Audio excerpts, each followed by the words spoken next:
یوه ورځ فرعون خپلو درباریانو ته وویل ما پرېږدئ زه موسی وژنم او دی د خپل پروردګار ته غږ کړي زه ویرېږم چې دی به ستاسې دین بدل کړي یا به په هیواد کې فساد راولاړ کړي موسی وویل ما خو د هر هغه متکبر په مقابل کې چې د حساب پر ورځ ایمان نه لري خپل پروردګار او ستاسې پروردګار ته پناه وروړې ده په دې وخت کې له آل فرعون څخه یو مؤمن سړی چې خپل ایمان یې پټ کړی و غږ وکړ آیا تاسې یو سړی صرف په دې اساس وژنئ چې هغه وایي زما پروردګار الله دی په داسې حال کې چې هغه ستاسې د پروردګار لخوا تاسې ته له معجزو سره راغلی که هغه دروغجن وي نو د هغه دروغ به پخپله پر همغه ور واوړي خو که هغه ریښتونی وي نو د کومو هولناکو نتیجو نه چې هغه تاسې ویروي له هغو نه خو به یو څه پر تاسې ارومرو راشي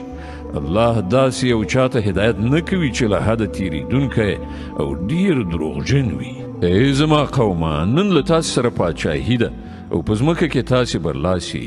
خو که د خدای عذاب پر موږ راغی نو بیا څوک دی چې له موږ سره مرسته وکړی شي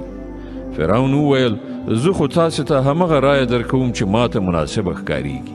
او زه د همغې لارې په لوري تاسې ته لارښوونه کوم چې سمه ده هغه سړي چې ایمان یې راوړی ویې ویل ای زما قومه زه ویرېږم چې نه چیرته پر تاسې هغه ورځ راسي چې له دې نه مخکې په ډېرو ډلو باندې راغلې ده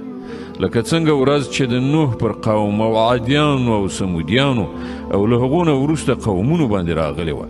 او حقیقت دا دی چې الله پر خپلو بندګانو د ظلم هیڅ اراده نه لري ای قومه زه ویرېږم چې نه چیرته پر تاسې د فریاد او سرټکونې ورځ راشي